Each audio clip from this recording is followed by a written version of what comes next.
The special guest. Okay, Get so the special treatment. not that special, my Not that friend. special. So we're delighted to have you, and this is really exciting for us because you were with the Toronto Police Service for 24 years. Yep. And you're a detective when you retired. Yep. No, I didn't retire. Resigned. It's retirement. Okay. To a better way. Okay. And you're going to tell us a lot about the experience, but I want to frame our discussion a little bit, and I don't want anybody. Family court. There's all kinds of stuff that's going on in which people will make a false sexual assault allegation against a spouse, just so that person can get out of the house, or sexual abuse or whatever it is. So there's two things in my view that you can't escape from. Child abuse allegation, a sexual assault allegation, it will destroy your life. True or false, it'll destroy your life.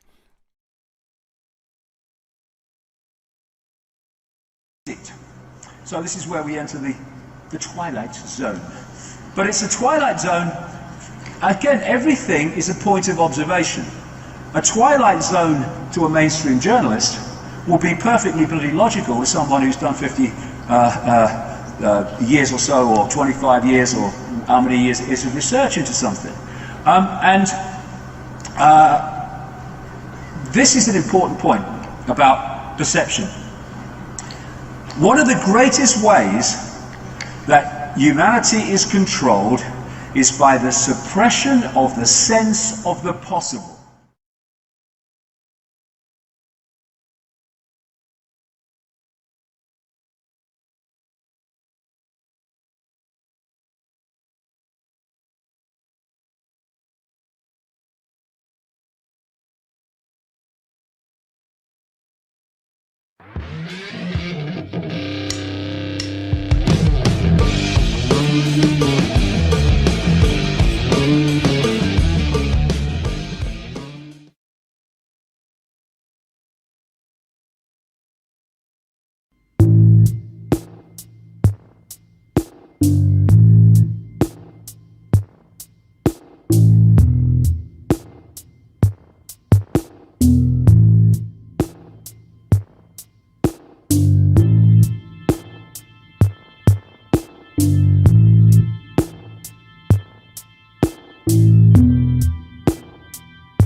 Alrighty, welcome to the Wild Bill YouTube Network, WBYTN, and this is Axiom series, The Underlying Truth, questioning what I think I know. And on this episode, this show, we're going to be exploring a little bit about policing, where it applies to wrongful convictions, all that kind of thing, but policing in general. And when you think about justice, when you think about injustice, when you think about wrongful convictions, policing, the courts, lawyers, there is a lot to unpack in all of these issues. So, before I begin doing that about policing, don't forget to like this video, subscribe to WBYTN, and share this content, as this content applies to each and every one of you, no matter where you live, because policing is in every country, every nation, every society, every community, and so it does apply to each and every one of you. And but I would like to make a shout out to a lawyer out of Toronto named Joseph Newberger. He's got a channel on YouTube called Not on Record or Not on the Record or something like that. It'll be in the description. Everything that you see, every clip you see will be in the description eventually. And so you can go back and look at what I'm talking about. And in a recent episode of Not on the Record, he had a former Toronto police officer on there talking about stuff. And I found it to be very interesting, because those shows are very interesting. And I would encourage people to watch it as much as I encourage people to watch my channel. But as far as policing goes, policing is everywhere. It's in every community, like I said, society, country, nation. There's always some sort of policing because policing is needed. But the way policing has become leaves a lot to be desired. Because I have found that it has become politicized too much. Based on instead of investigating and finding out if a crime even happened, to the way it is now, the elimination of the presumption of innocence all the way to the presumption of guilt. And I would take that argument against anybody, because I was a wrongly convicted person. I spent 12 years in prison for a crime that never happened, no matter what anybody says. I spent 12 years of my life of a life sentence for a crime that never happened.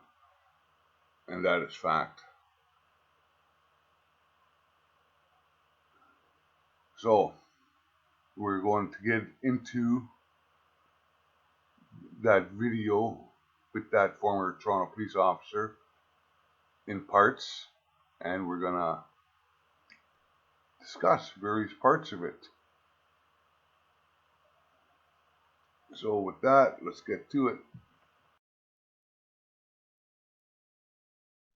To a good week. Welcome, Thanks so much. Chris Downer, former pleasure. Detective Chris Downer. Thank Special you. guest My tonight. pleasure to be here. Special guest. So hold on one sec. The special guest. Okay, Get so the special treatment. not that special, my Not that friend. special. So we're delighted to have you, and this is really exciting for us because you were with the Toronto Police Service for 24 years, Yep. and you're a detective when you retired. Yep. No, I didn't retire. I resigned. It's retirement Okay. to a better way. Okay. And you're going to tell us a lot about the experience, but I want to frame our discussion a little bit, and I don't want anybody to be uncomfortable. But last week on Friday, I completed a trial, and it was one of my typical cases, a sexual assault case. And there was a picture that was taken of me. Marcy took a picture when I was in the office, just drafting closing submissions, and we posted something up on Friday, which became a bit of a controversy over the weekend. And I want to use this as a context. So just bear with me. So this post was, finished a long week with closing submissions in a trial we strongly believe is a false accusation. It is vital that we continue to challenge evidence and do not give in to the fallacy that false allegations are rare. And my Twitter post specifically mentioned, finished a long week with closing submissions today on what we believe is a wrongful sexual assault charge. Very fair trial. Happy to see the court was very receptive to our submissions, and we're looking forward to what the result will be. And then Okay, here we go, folks.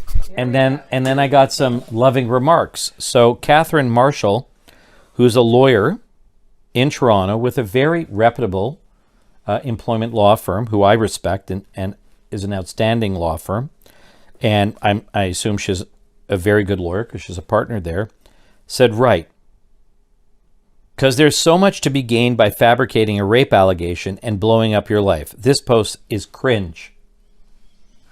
And then when I engaged, she responded with something I didn't really understand. I had posted something saying, you know, I disagree with you, but 70% of our firm is a female-based law firm who do the same work and worked on this file with us and was of the same opinion.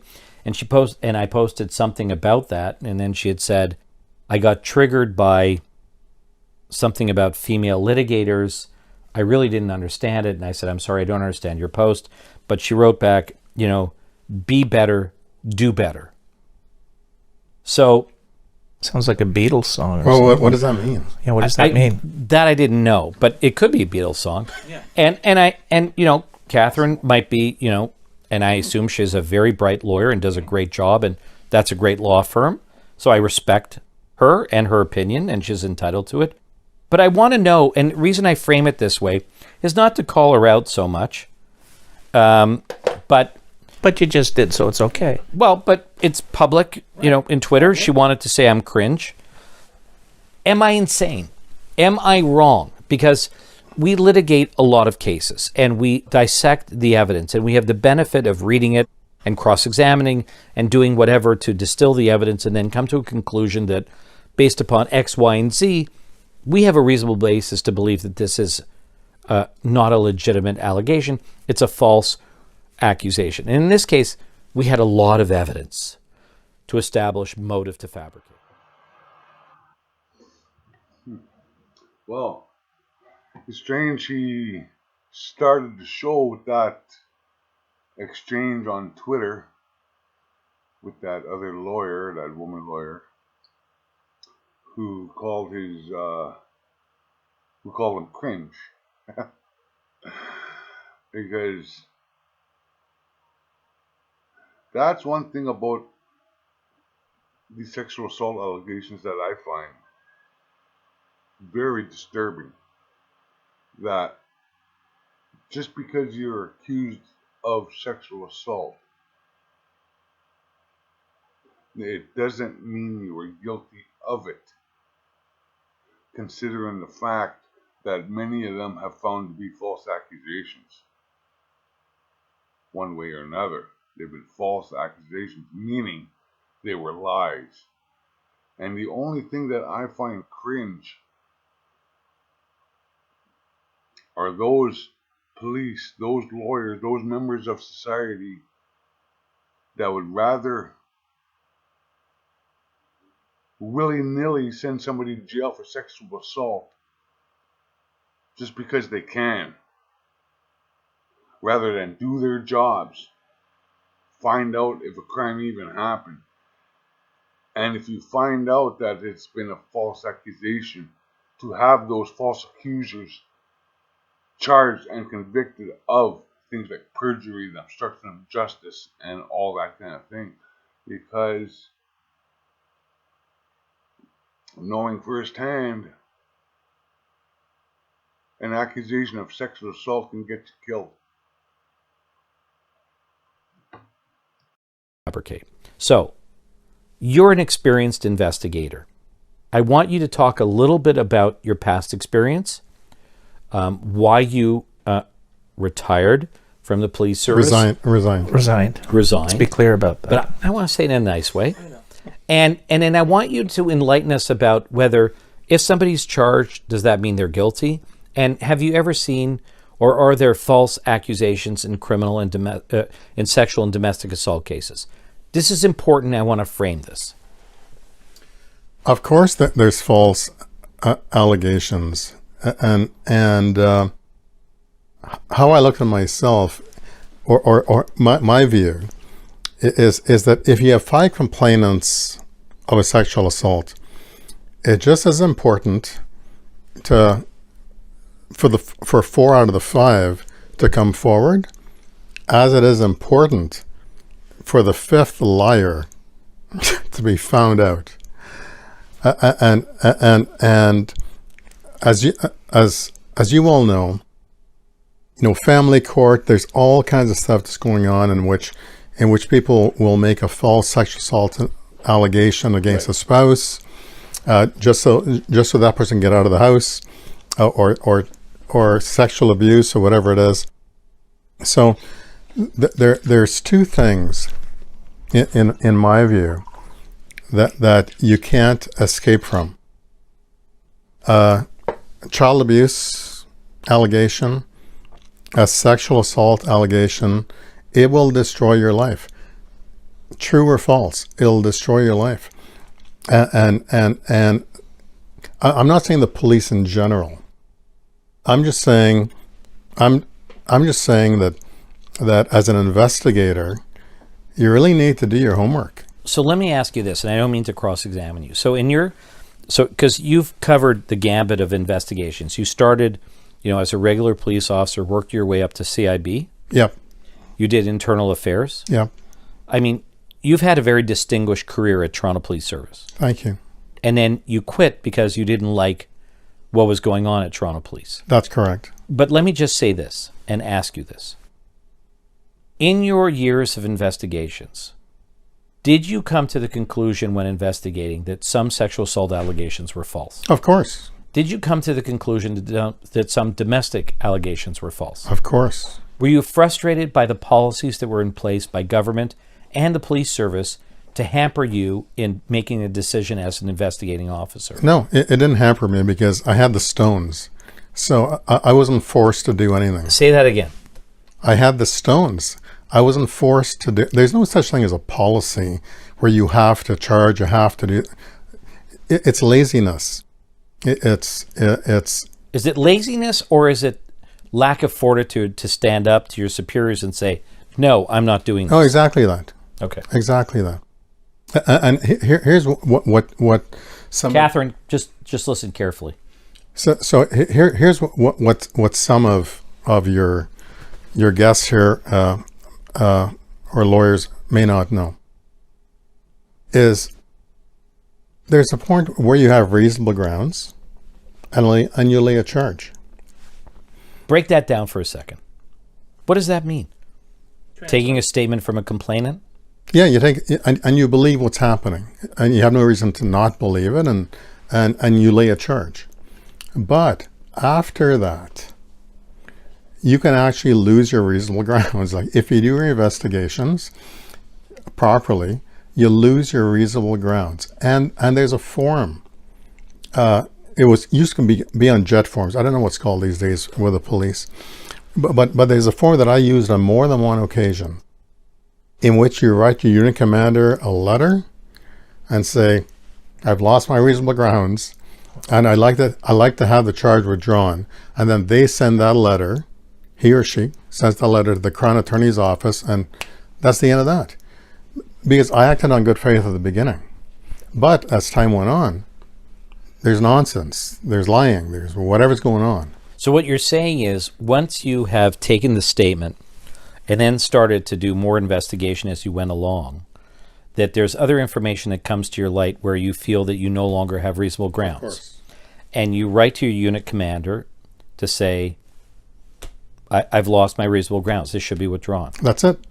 Were you frustrated with writing that? No. Did everybody respond appropriately to you? Yep. Okay. Well. No. I'll just jump in on that. Yeah, do. I've been ordered to lay sexual assault charges against people. Ordered. Explain that slowly for everybody to hear. Very slowly. Okay, I want to hear that. So have a drink. Oh boy. I need another one. So this is really important. So there was one particular case I worked on. It was in 12th Division. And it was this female who reported being sexually assaulted by this older man.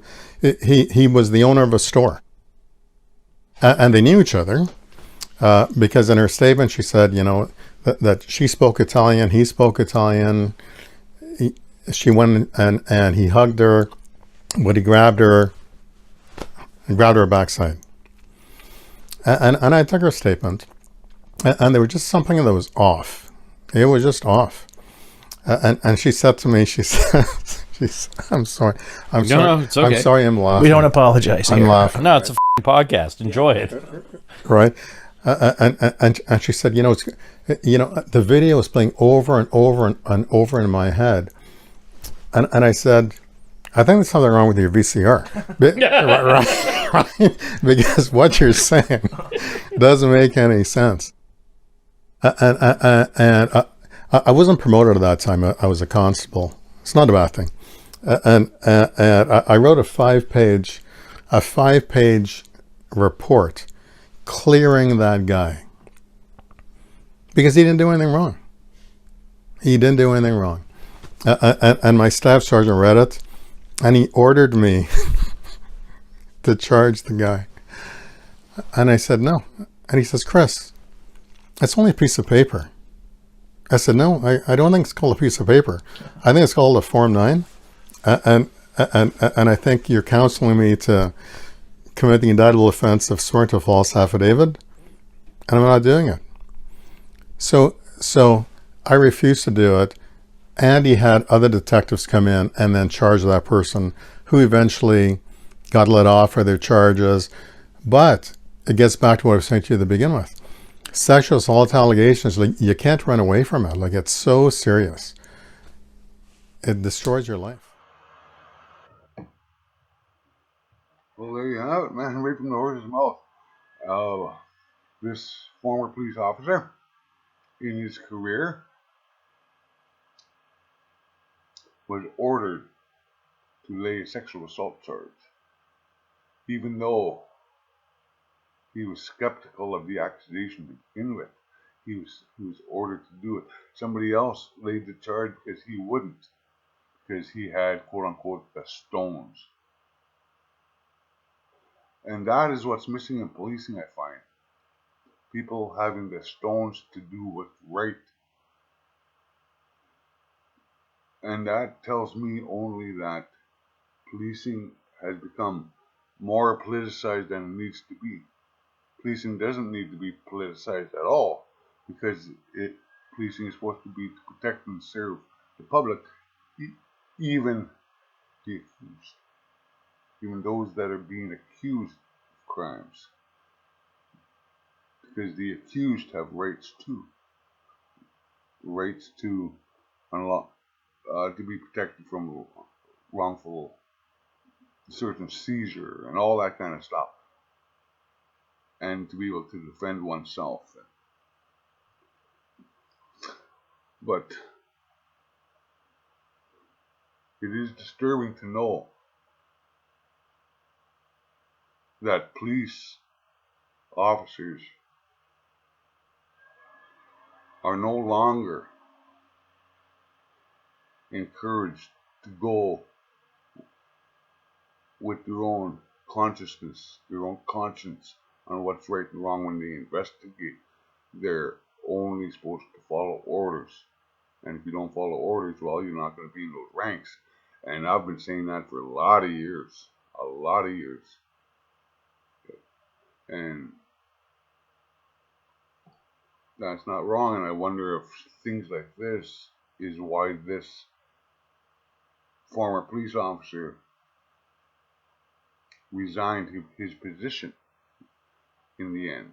That was one of the reasons why he resigned his position as a police officer, because he was being ordered to do things he knew were not only wrong, but they were illegal, because they, in his words, that to do so would have been committing an indictable offense. You know? So what does that really say about policing these days? I don't know, man. Yeah. I got my own perspectives, that's for sure. True allegation. And you wrote a very detailed memo explaining why. That's right. And then for political reasons, if I can put it that way, you were ordered to do it and you said no. Then some other functionary with a detective label laid the charge. Yeah. So we can conclude then that the reality is there are other forces that come into play when an officer makes a decision that there's not reasonable grounds to still force a charge to be laid. Yes. So that's really important, and kudos to you for doing that. Talk to us a little bit more about what your frustrations were with policing, and I have a question. Yeah, go ahead. I'm talking to you. You really? Yeah, sometimes. So, Okay, don't go ahead. start with me. So, what Here we go. We're going to end up arm wrestling next. What consequences did you suffer from that? That's a good point. From saying I'm not charging the guy. nothing. Nothing. Was your memo disclosed to the defense, or was it buried by the police? Good question too. Well, that I don't know. I would assume it would be buried. I hope everybody understood that. Yeah. I'm sure it would be buried. And Horrible. But here's the phrase that I just cannot stand. Let the courts decide. Yeah. Let the court sort it out. Yeah. Can't stand it. Stop it. My job is to charge someone. That's my job. Whether they're guilty or innocent, that's the court's job. Like, they do that. But I don't jeopardize people's lives from being lazy. But you saw your job as to investigate alleged crimes. Yeah, And investigation is an unbiased, objective approach. that's correct. And so you are to determine whether there really is reasonable grounds. That's correct. If not, you don't charge.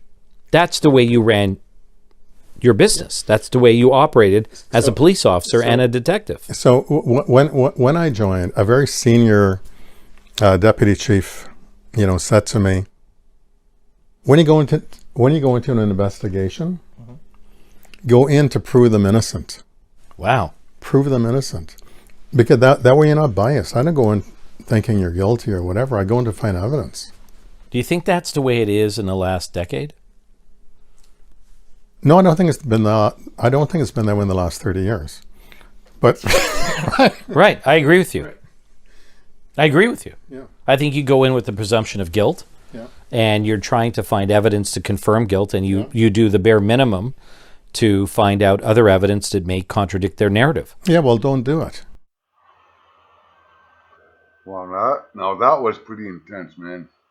Let's listen to what he had to say there again, just one more time. When I joined, a very senior deputy chief, said to me, when you go into an investigation, go in to prove them innocent.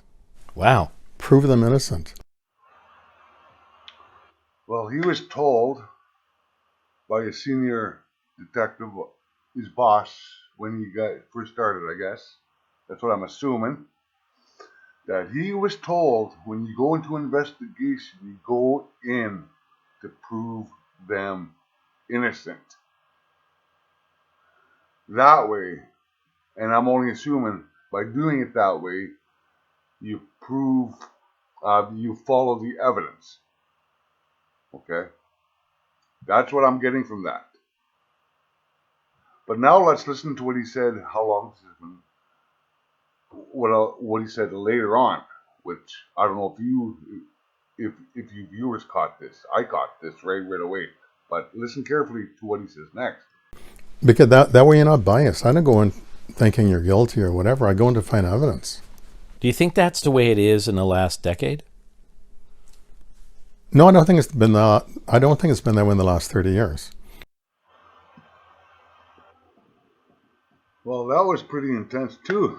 That, in his opinion, the way he views things, his experience as a police officer, that he was trained to go into an investigation to prove innocence, not to be biased against the accused or the suspect, or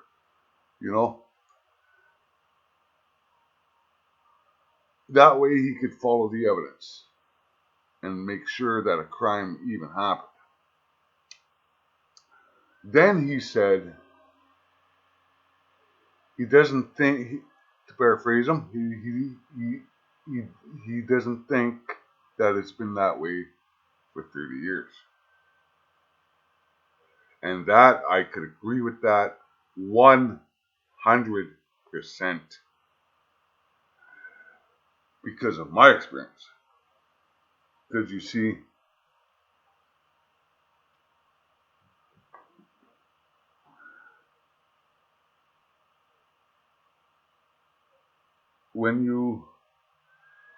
if you look into this yourself, if you go to the Innocence Canada website, if you go to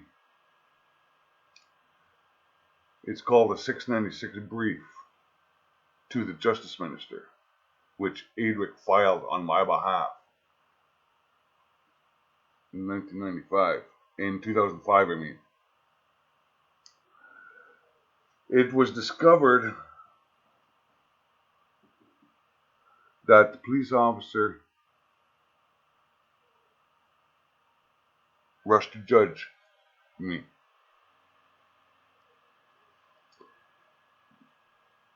And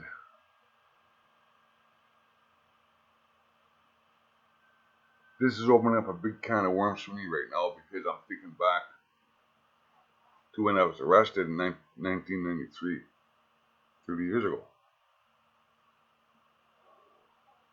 When I was arrested in 1993, the police officer that arrested me interrogated me. And it was various sessions throughout the night,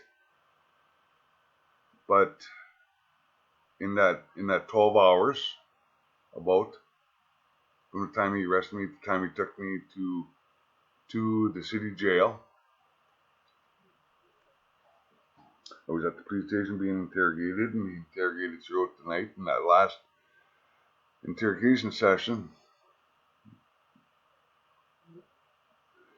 he looked at me across that desk, and if I remember correctly, he even slammed his fist on the desk, boom, and he told me that he was angry about this, and he was going to make sure that I went down for this himself. Now, what I was charged with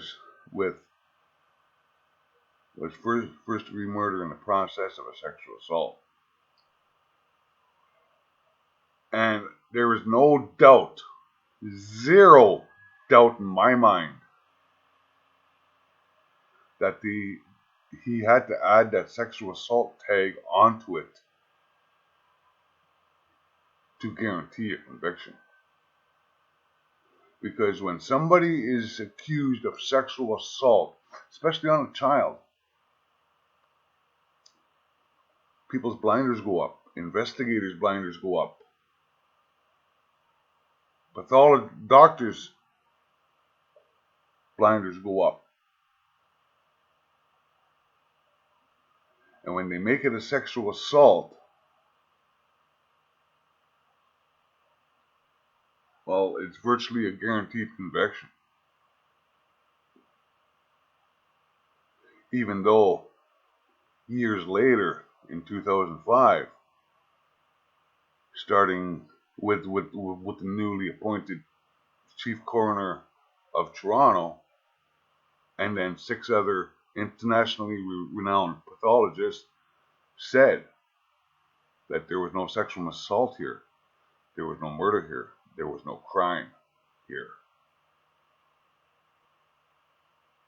I was factually innocent, but I was convicted because I was accused of sexual assault. Now, when it comes to policing, it begins and ends with policing, because one of the differences that I understand between Canada and the United States is that it's the district attorney in the States that decides if a charge is going to be laid. If I'm wrong, I'm wrong, but that's what I am assuming. That's why I'm questioning what I think I know. In Canada, it's the police that lay the charge, not the prosecutor. It's the police that lays the charge. And when a crime gets politicized and put into policy as sexual assault has been for the last 40 or 50 years,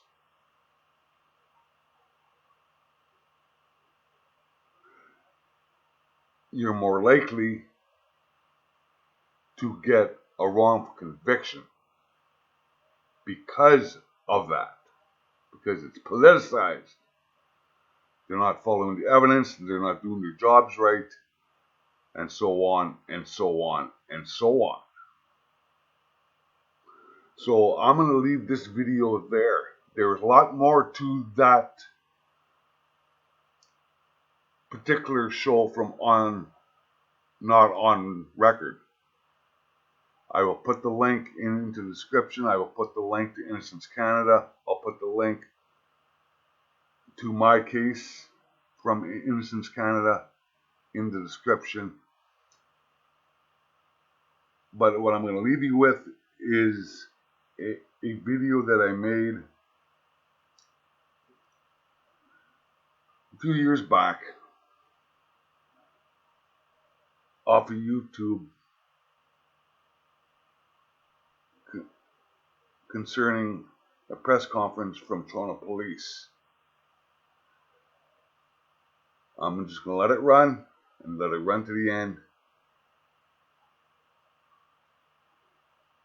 So please, don't forget to like this video, subscribe to WBYTN, share this content, leave your comments, and hopefully I can make better videos than what I have been making. But in the meantime, peace out, Bomb on P. Here's the video concerning the press conference from Toronto Police from a few years back that I made. Okay? Bomb on.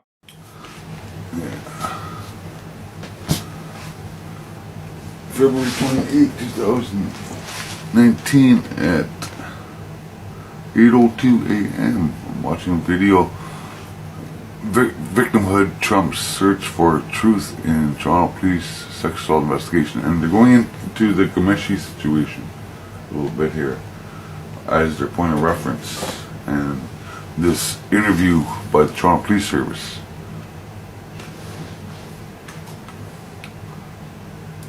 Sexual assault evidence are you looking for other than the victim's statements? Well, again, like I said, there's many pieces to a puzzle. There's corroborating evidence. There's, depending on time periods when these things happen, there's DNA evidence. There's witness evidence. There's many different things to look at. There's similar fact evidence that can tie different things together. Evidence of places that corroborate other victims' comments. There's a lot of evidence, minute details that actually tie a case together. Oh, damn it, she asked me that question. What kind of evidence do you need other than victim statements? Oh, she looks so stumped and annoyed by that question. She gives the same answer. Corroboration. Corroboration is not required, so that's bullshit. That only helps the case. That is not a requirement in order to charge someone with a sexual assault charge. Similar fact evidence. You mean the same statements from other women. That's what you're going to be looking for. You're going to be looking for women to give the same statements. The best way for them to do that is for them to have a chance to collude with each other. Yes, that is how you get your similar fact evidence, isn't it?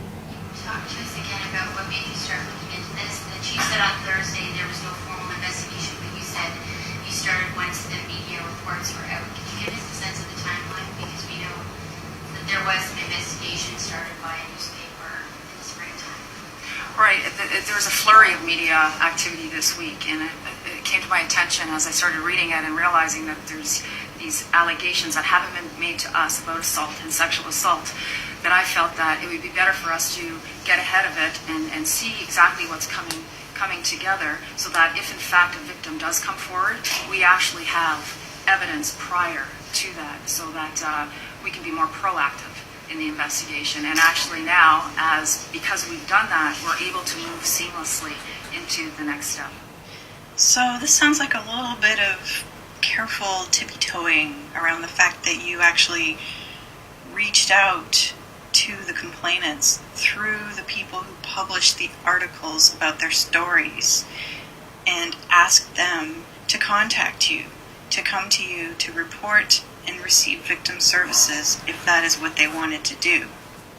It seems to me like perhaps you were receiving some pressure from the outside, definitely from the Ontario Ombudsman when he posted that tweet to the Toronto Police Board Services demanding that they force you to take action, to do something. So apparently the Toronto Police is susceptible to pressure and influence from the outside to get ahead of a situation, to be proactive in a situation when nobody has yet come to them with any official complaints to make police charges. You actually are forcing the situation. You have forced the situation, but yet here you're just saying that, oh, we were just trying to get ahead of it, being proactive after all the media reports that we read. We believe victims when they come in 100%. We are behind them 100%. Whoa. You believe your victims 100% when they come in. So they haven't even presented any proof. They've just sat down and told you a story, and you believe them 100%. They told their story to a media publication. You read them and believed them 100%. You believe everything that the media tells you 100%. You believe the victims 100% means your investigation will absolutely not be impartial or unbiased. No investigative body can claim to believe one side of the story 100%. That is purely unethical. That is wrong. That means your evidence will be influenced. That means the information that comes from your complainants is influenced. This is what goes into our courts. This is what the public purse pays for when the Crown prosecutes people based on statements only. When the police put a case together based on statements only. This is wrong, and people need to put an end to this. So the situation. You have forced the situation, but yet here you're just saying that, oh, we were just trying to get ahead of it, being proactive after all the media reports that we read. We believe victims when they come in 100%. We are behind them 100%. Whoa. You believe your victims 100% when they come in. So they haven't even presented any proof. They've just sat down and told you a story, and you believe them 100%. They told their story to a media publication. You read them and believed them 100%. You believe everything that the media tells you 100%. You believe the victims 100% means your investigation will absolutely not be impartial or unbiased. No investigative body can claim to believe one side of the story 100%. No investigative body can claim to believe one side of the story 100%. That is purely unethical. That is wrong. That means your evidence will be influenced. That means the information that comes from your complainants is influenced. This is what goes into our courts. This is what the public purse pays for when the Crown prosecutes people based on statements only. When the police put a case together based on statements only. This is wrong. This is wrong. Wow. Sound like a drumhead to me. A drumhead court now. So, controlling the sense of the possible. Because if you're doing things out here, and you've got the sense of the possible here, then when people like me say this is what's going on, that goes, you're bloody mad, that's not possible, that can't be going on. And the biggest problem is that, and it's not every one of them, by the way. I was talking to one the other day who was very kind of intelligent, involved in all this, but this in general is my experience after 25 years of the perception of the possible of a mainstream bloody journalist. And that's why people who speak the greater truth, and have done throughout the period of the media, have invariably been ridiculed and dismissed, because that cannot perceive that the possibility that it can be true.